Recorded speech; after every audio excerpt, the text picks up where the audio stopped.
Now, I should have known when I did my last video that someone was going to misinterpret at least one thing I said. So let me clarify something real quick. When I did my little mini rant, you know me, I haven't stopped doing my rants. I had a rant a few weeks ago that was supposed to be my last rant. The last rant of Rambo, not Rambo, but Rambo. a lot of my listeners and viewers have gotten a kick out of me nicknaming myself Rambo.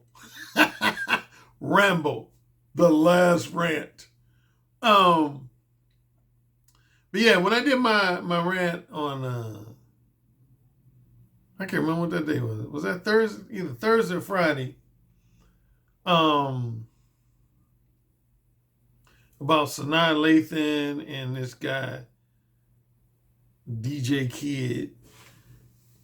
I made the comment that I said, I don't mess around with street bitches.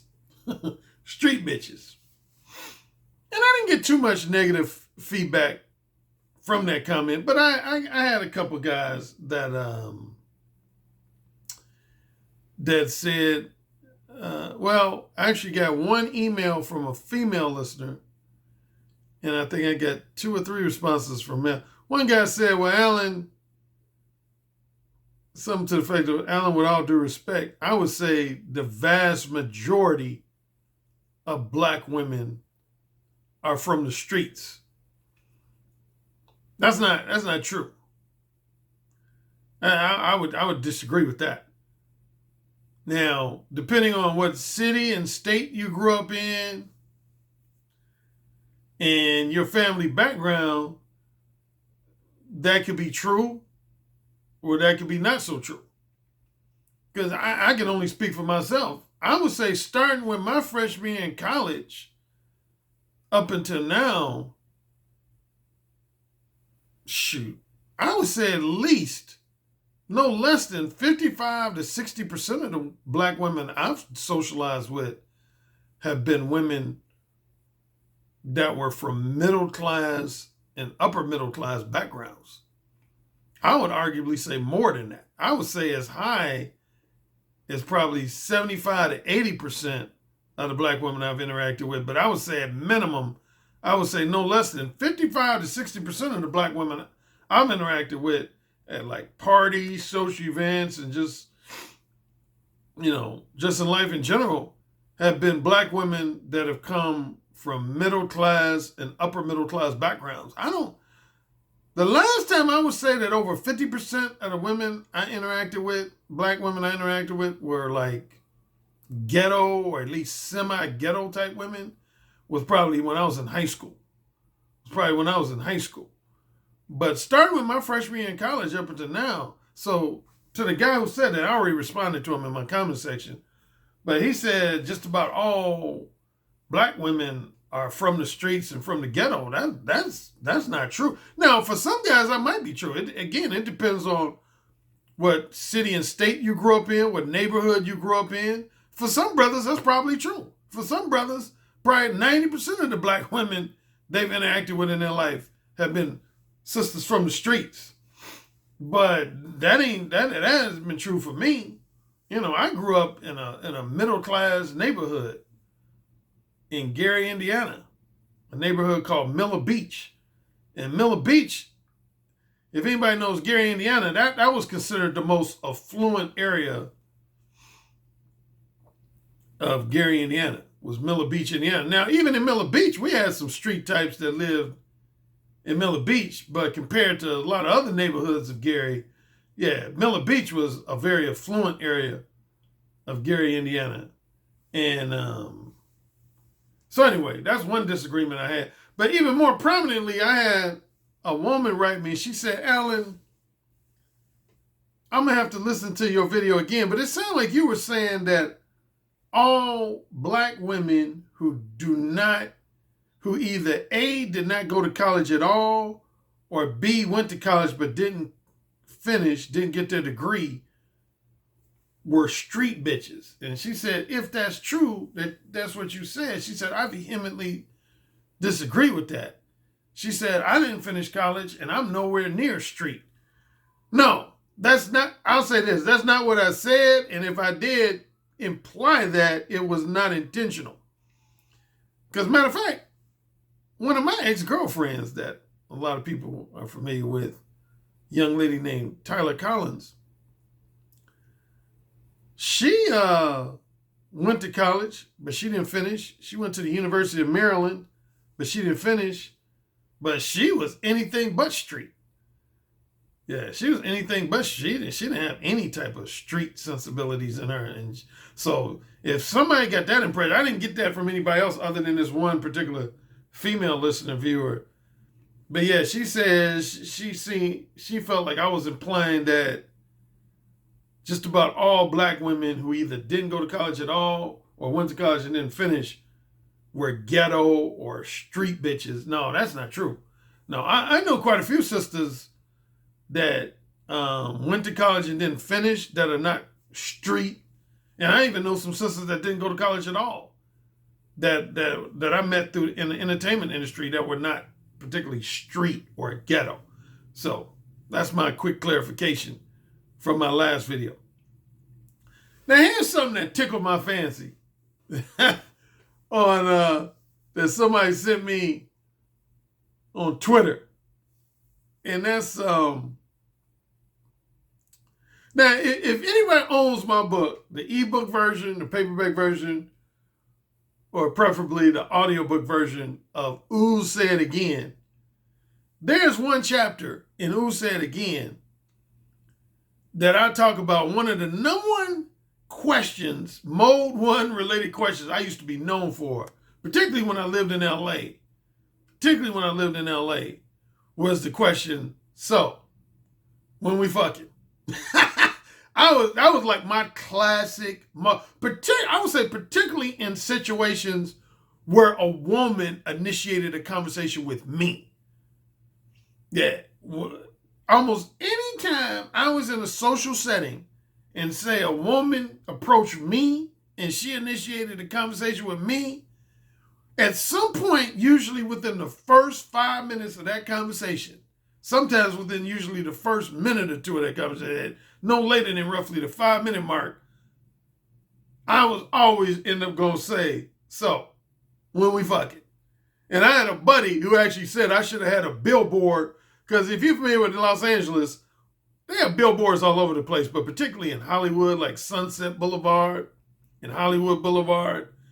And one of my friends said, man, ARC, man, you should have a billboard on Sunset Boulevard that's just you standing like in a nice suit with your hands out to the side, and the caption underneath the picture says, so, when we fucking? And then it had the Mo 1 logo on it. But yeah, that was my classic line to women, is so, when we fucking? Anyway, guy sent, forwarded some woman on Twitter who goes by the name Basic Bisexual Bitch. Basic Bisexual Bitch. And in her tweet, she wrote, I have lost a lot of male friends, in quotes, because they fell in love with me and I wasn't interested. I tried to be friends with my man when we first met. The second night we hung out, he said, so are we fucking or not? We have 3 daughters now, and our 8-year anniversary is coming up. Mode 1, baby. I ain't got much respect for her boyfriend or cohabitation partner, or I don't know if he's her husband, and she wouldn't have said husband, but yeah, see, that's I like that. That guy, I wonder if he read my book. But yeah, man, again, that used to be my classic question to women, man. So, when we fucking? Because my attitude was, one of the reasons I would ask that question is because if a woman was to initiate a conversation with me and she wasn't interested in us having sex at any point in the near or distant future. I didn't want her wasting my time. I didn't want her wasting my time. So that you could say that question was my way of quickly identifying women who were rejectors and women who were manipulative time wasters. Women who were rejectors and women who were manipulative time wasters. As you know, I got 5 archetypes of women in my books: reciprocators, rejectors, wholesome pretenders, erotic hypocrites, and manipulative time wasters. And that question was geared towards helping me quickly identify women who are rejectors or manipulative time wasters. Yeah, I would always say, so, when we fucking. And of course, a lot of people used to have different reactions. Like, some guys should be like, damn, man, that's kind of rude to ask that question, man. That's kind of socially inappropriate to ask a woman that question. And some women would trip out. Oh my God, I can't believe you said that to me. Oh my God, I can't believe you asked me that. Shit, I'm all about getting to the point. Again, man, I didn't want no woman who wasn't interested in having sex with me wasting my motherfucking time. Plain and simple, man. And as a matter of fact, a lot of people paid attention to when I showed people my excerpt from my 1997. Wait, we talking about what, 22 years ago? 1997 version. Matter of fact, that version I showed you of Mo 1, that was my first copyrighted version of Mo 1. That was the first version that I wrote of Mo 1 that I got copyrighted. Yeah, I copywrote that, had that copywritten in either October or November of 1997. Yeah, but you notice in that excerpt I showed from my 1997 version of Mo 1, I said, paraphrasing my own words, I said, the number one objective for being Mo 1 is actually not to get laid. And I have to point that out to guys over and over and over again. A lot of guys think the reason I came up with Mo 1 was solely and specifically to help men get laid. No. The number one objective of Mo 1 is actually so you can quickly and effectively identify the women who don't want to give you some pussy. It's not so you can quickly and effectively identify the women who do want to give you some pussy, even though, in my opinion, Mo 1 accomplishes that objective too. But the main purpose of being Mo 1 is so you can quickly and effectively identify rejectors and even more so manipulative time wasters. Manipulative time wasters, man. I hate I could go on for 2 hours talking about my hatred for I don't like women who are manipulative time wasters, man. I don't want a woman wasting my time, and even more so my time and my money, if she ain't trying to give up no pussy, man. I mean, it's just like my current girlfriend, man. She'll tell you herself, man. I mean, we talked about fucking our very first conversation. We talked about fucking literally our very first telephone conversation. We was talking about fucking. I don't waste no time with women, man. I ain't gonna go like 2-3 conversations talking about general bullshit and then bring up sex in like the 3rd, 4th, or 5th conversation with a woman. No. My normal routine is I'm usually gonna bring up my desire to have sex with a woman within the first 5, at bare minimum within the first 10 minutes of my very first conversation with a woman. There's been a few exceptions where I had to wait until maybe the beginning of my second conversation, like if my first conversation was real quick, out on the streets or something. But generally, now I talk about fucking within the first 5, no more than 10 minutes of my first conversation. Sometimes I've talked about fucking within the first like 5, 10, 15, 20 seconds of my very first conversation with a woman. That's what I call Mo 1 hardcore. Mo 1 hardcore. Now, I've had conversations where literally within the first 5, 10, 15, 20 seconds of my very first conversation with a woman, I was talking about fucking. So, one of the things I wanted to talk about in this video is simply, and some people might accuse me of being a little preachy with this one, as I've gotten that before. But I wrote one of my first articles that I wrote when I started writing for O'Shea Duke Jackson's website, The Negro Manosphere. It was called, There Are Ethics to Getting Laid. There are ethics to getting laid. And one thing I was telling a client recently, we were talking about a lot of different things. And this particular client was admitting to me that he had basically fucked over a lot of women in his past. That he had broken a lot of women's hearts. He had lied to a lot of women, cheated on a lot of women, misled and manipulated a lot of women. And one of the things I told him, I said, man, one of my number one objectives when dealing with women is I never want to leave a woman mentally and or emotionally damaged. Mentally and or emotionally damaged after I interact with her. I don't want a woman to ever be in a worse shape, mentally and emotionally, in worse shape after she deals with me than she was before she dealt with me. I don't want a woman to either be the same as she was or better. The same or better. But I don't want no woman to be worse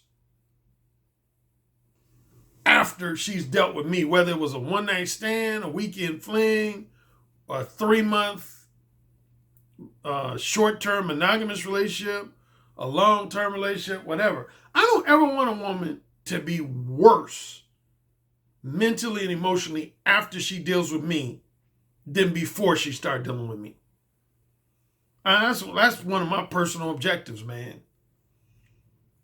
Yeah, man. And that's why, as you know, I think it goes without saying, man, I get irritated, man, when I hear guys on social media or here on YouTube almost blatantly admitting that they want to just fuck over women.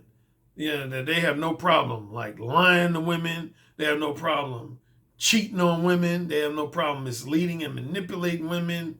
They have no problem treating women like shit. Man, I have an issue with that shit, man. I always ask the question, would you want somebody treating your mother like that?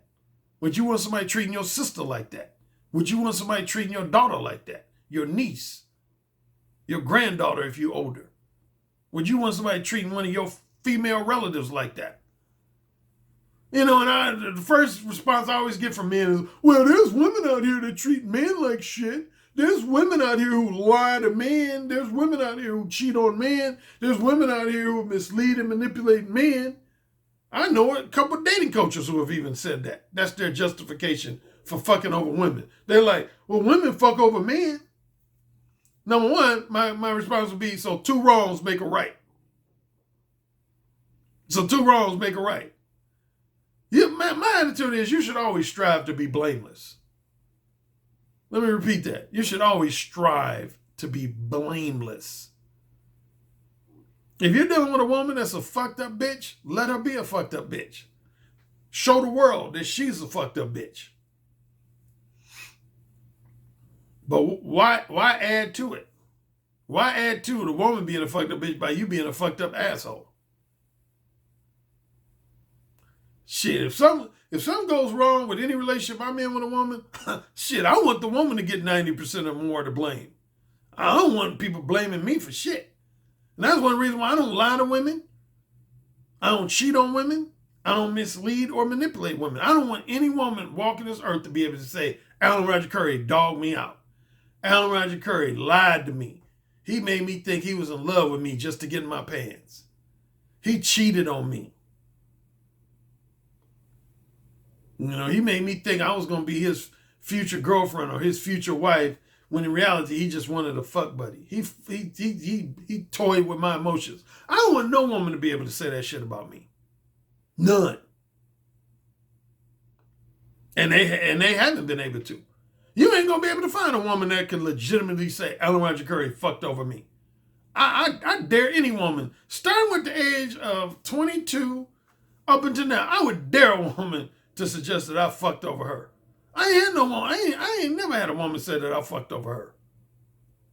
Now, I would say starting roughly the age of 22 up until now, I can't think of any woman I've dealt with, whether it was casual or more serious, that was able to tell her girlfriends or female acquaintances and other people that Alan Roger Currie fucked over me. Ain't no woman been able to say that shit about me. Because there's ethics to my game, man. There's ethics. And before I wrap this up, I'm going to tell a quick story that I've told probably a couple times in 2017, a couple times in 2018. I want to say I don't think I've told this story in 2019, so I'm going to tell it for at least the fifth, maybe sixth time.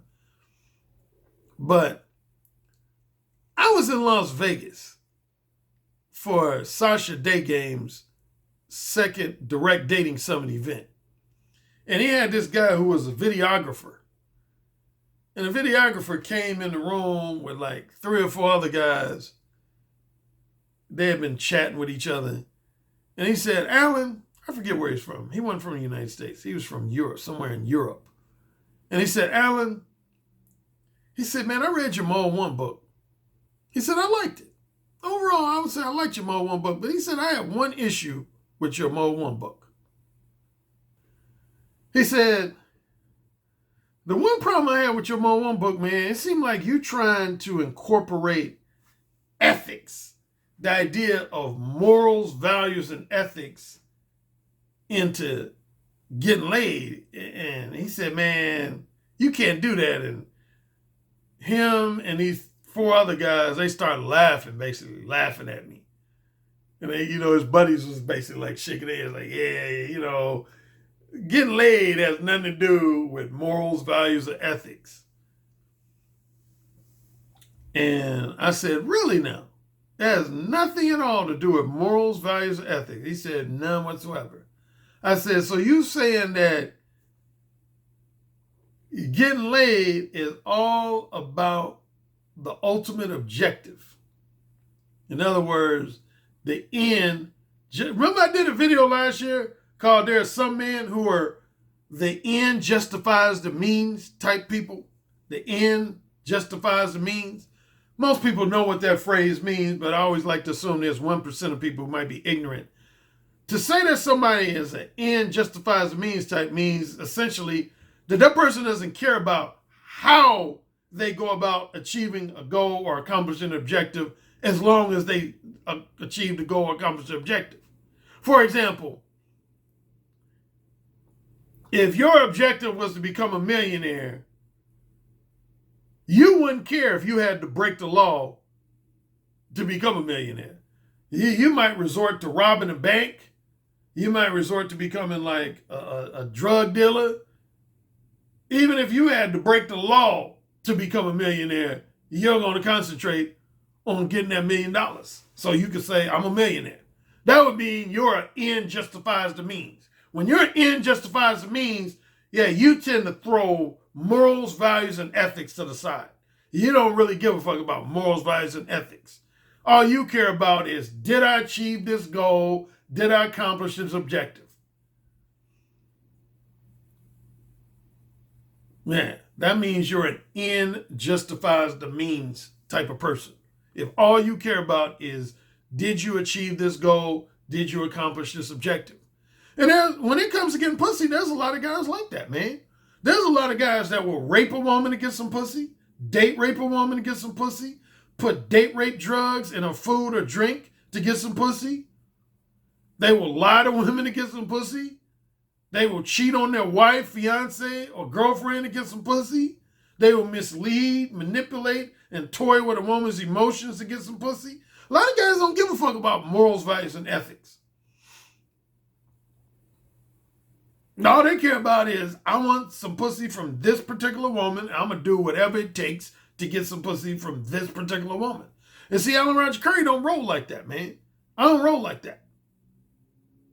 I think by now, everybody should know that about me. I don't roll like that, man.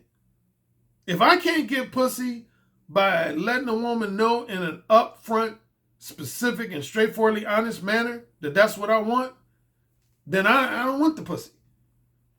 For example, if I want short-term, non-monogamous pussy, I let women know that.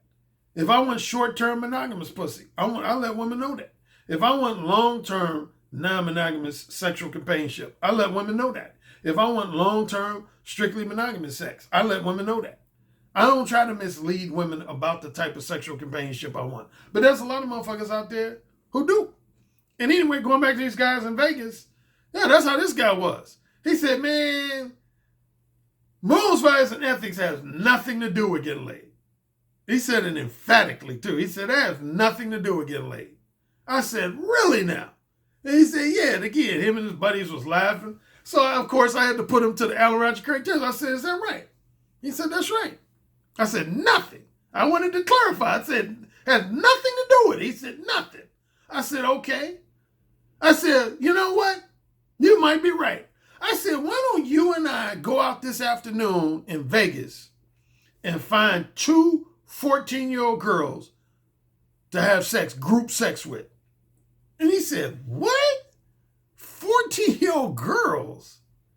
He said, man, I ain't trying to have sex with no underage girls. I said, wait a minute. You telling me you got some age-related morals, values, and ethics? Is that what you're telling me? And of course, he was like, touche, touche. Then I hit him with like two more. I said, okay, maybe that was a little too extreme. I said, why don't we find two women that are 21 years of age? They're legal.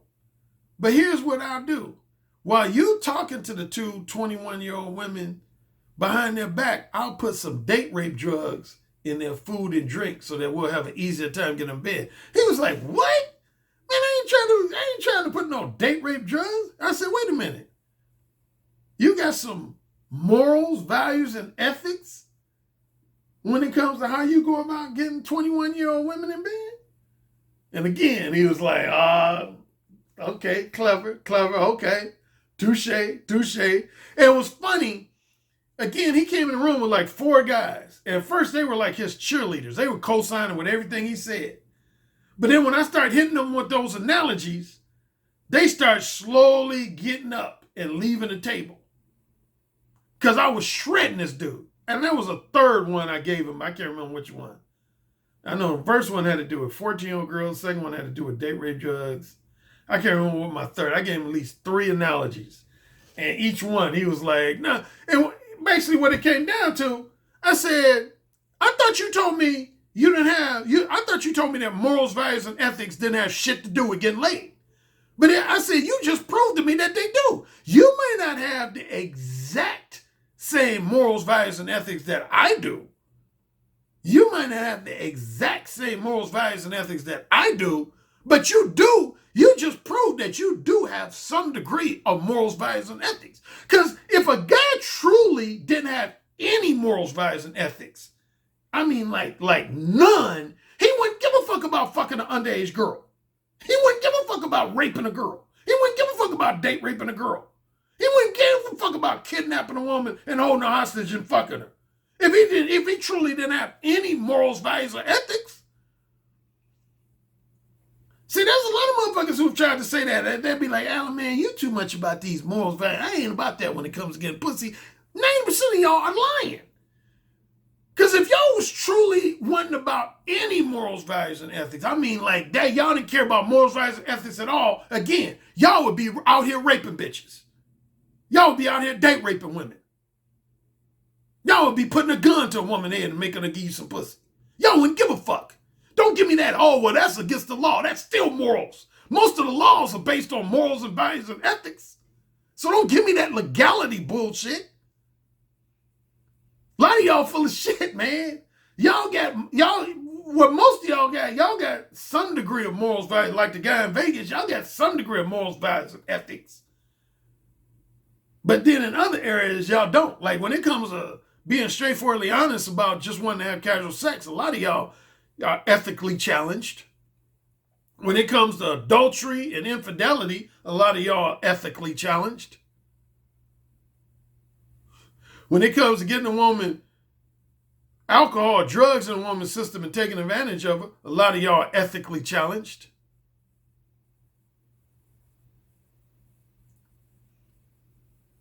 But in other areas, y'all do got morals, values, and ethics, man. Bottom line, man, there's ethical ways to be a ladies' man and a womanizer, and there's unethical ways to be a ladies' man and a womanizer. It's that simple. There's ethical ways to be a ladies' man and a prolific womanizer, and there's unethical ways to be a ladies' man and a prolific womanizer. I'm all about the ethical route. Mo one, baby, to the day I die. To the day I die. Now, in my patriotic exclusive portion, I had a patriotic subscriber ask me about how do I think that watching too much porn and or masturbating too much can have negative effects on your sex life and lead to erectile dysfunction. I'll briefly talk about that in my Patreon exclusive portion.